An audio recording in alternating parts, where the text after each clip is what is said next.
Alas 8 ngayon. Alamin natin ang update sa bagyo o tropical Kasama natin ang Ano po yung naging epekto sa inyo nung bagyong Enteng?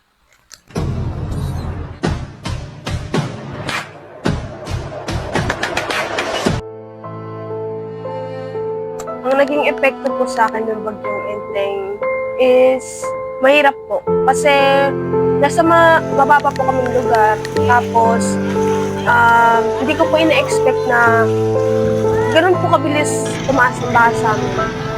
At nahihirapan din po kami dito dahil po sa kadahilan ng mababa po yung lugar namin at grabe po yung dinulot din ng mga nakaraang araw dahil po sa lakas ng hangin at ulan.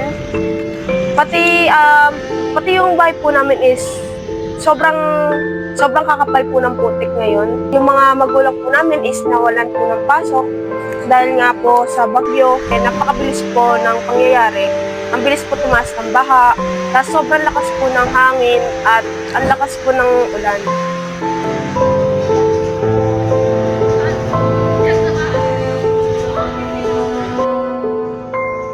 Ano po yung naging epekto sa inyo nung bagyong Enteng?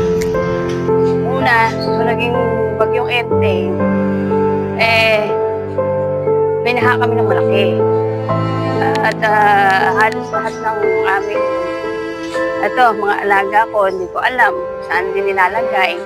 Kaya aming naipanik ng bahay. Lahat sila. Pagkatapos, ang isa pa hindi kami makalabas ng agad-agad para makabili ng mga pagkain at medyo tumataas ng konti din ang tubig. At ang isa pa, hindi nakakapasok sa trabaho. Bukod doon, walang kinikita nga kapag ganoon.